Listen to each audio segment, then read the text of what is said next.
Was Abraham Lincoln a dictator? It's a provocative question, one that immediately divides opinion, because on one hand, Lincoln is remembered as the defender of the Union.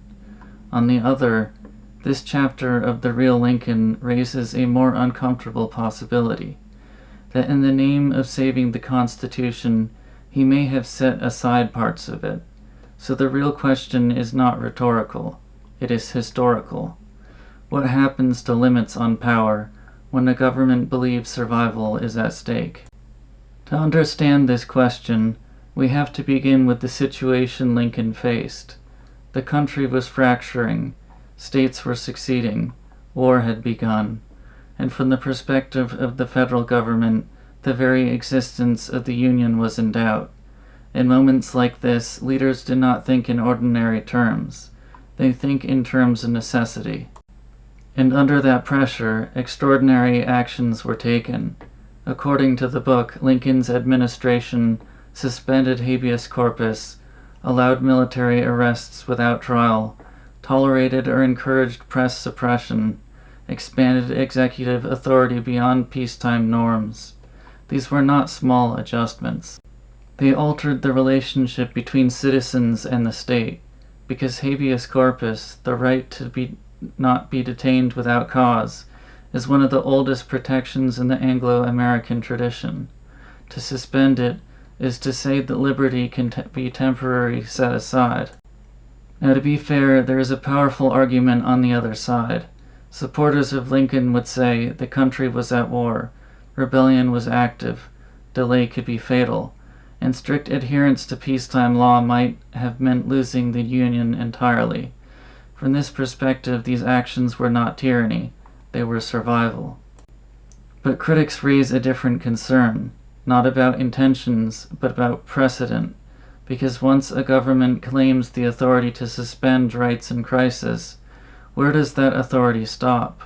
And more importantly, who decides when the crisis ends? This is the deeper issue, not just what was done, but what becomes acceptable afterward. The chapter also points to restrictions on dissent. Newspapers critical of the administration were sometimes shut down. Editors were arrested. Opposition voices were constrained. From one perspective, this prevents destabilization during war. From another, it limits the ability of a society to question its own direction, and that raises a fundamental tension. Can a government preserve freedom by restricting it?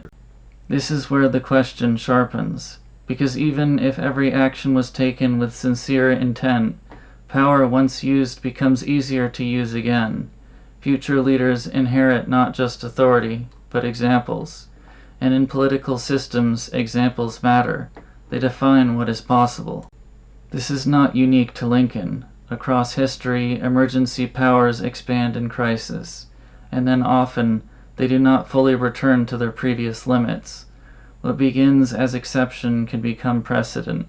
What is justified once can be justified again. So was Lincoln a dictator? That may be the wrong question, because dictatorship is not always a clear category. It is not a switch that flips on or off. It is a matter of degree, of how far power extends, of how long it remains, of whether limits are restored or quietly redefined. What struck me reading this chapter is not that power expanded. History suggests that often it does. What matters is how expansion is remembered, because over time, necessity becomes justification, justification becomes precedent, and precedent becomes structure. This chapter does not ask you to abandon one view of Lincoln and adopt another. It asks something more difficult, to hold two ideas at once, that a leader may act under pressure and still reshape the limits of power, that actions taken to preserve a system may also transform it. In the next episode, we examine the myth of succession as treason. I'll see you in the next episode.